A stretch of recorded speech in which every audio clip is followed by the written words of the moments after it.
ঢাকার পরে যদি কোনো প্রসিদ্ধ এবং স্ট্রং বিভাগ থাকে সেটা হচ্ছে সিলেট বিভাগ। আমি কুমিল্লার মানুষেও সেটা স্বীকার করি, কারণ তাদের পরিচ্ছন্ন আচরণ, তাদের শহর এবং তাদের যেই ওয়ার্ল্ড ওয়াইড যেই ভ্যালুটা, আরও একটা ভ্যালু ক্রিয়েট করেছে হামজা চৌধুরী। আসলে বাংলাদেশের একটা এক্সেপশনাল বিভাগ, যে বিভাগে আসলে আমি বারবারই আসতে চাই, তো আসলে সময় স্বল্পতার কারণে আসতে পারি না।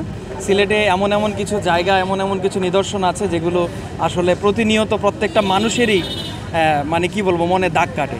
তো আমি বিশেষ করে আজকে সারাদিন সিলেট চা বাগান, তারপর বিভিন্ন সিলেটের যেই দর্শনীয় স্থানগুলো আছে সেই সমস্ত জায়গায় ভ্রমণ করেছি, এবং যখনই সুযোগ পাই আসলে সিলেটে আসি তখন চা বাগান, শাহজালাল শাহপরানের মাজার রয়েছে, ওনাদের মাজার জিয়ারত করি।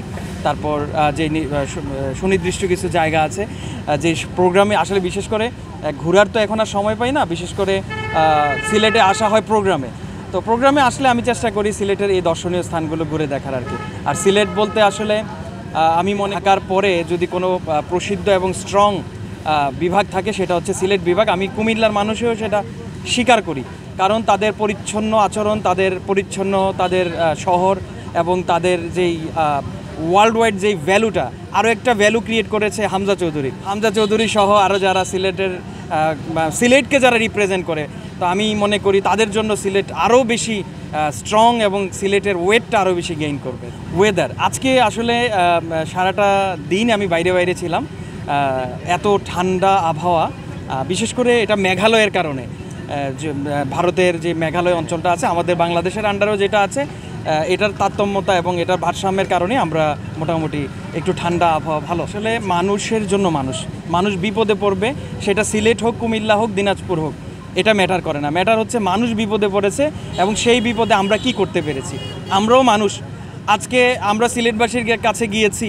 আমি কিন্তু যখন তুমি জানো যে প্রথম সিলেটে বন্যা হয়, তখন আমরা 2000 কত সাল, তখন 22 সালের বন্যায় বলেছিলাম যে আগামী দিন যে আমার কুমিল্লাকে আপনারা ত্রাণ দিতে হবেন, এটার কিন্তু কোনো গ্যারান্টি নেই।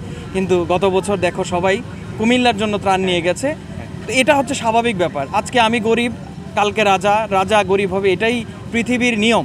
তো এই নিয়মের ভারে আমি মনে করি সিলেটও হয়তোবা মাঝে মাঝে প্লাবিত হয়।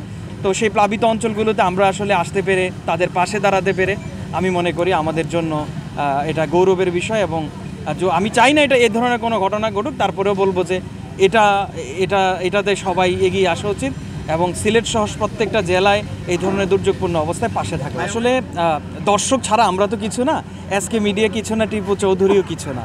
এখন মেইন কথা হচ্ছে আমি কতটুকু মানুষকে দিতে পারছি।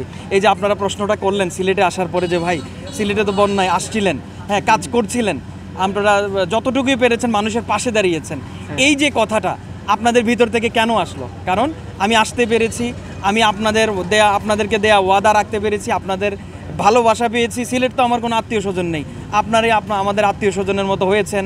কারো বাড়িতে একবেলা খেয়েছি, কারো বাড়িতে ঘুমিয়েছি, কেউ শারীরিকভাবে সাপোর্ট করেছে, রেজা ভাই মানসিকভাবে শুধু লন্ডন থেকে সাপোর্ট করেছে।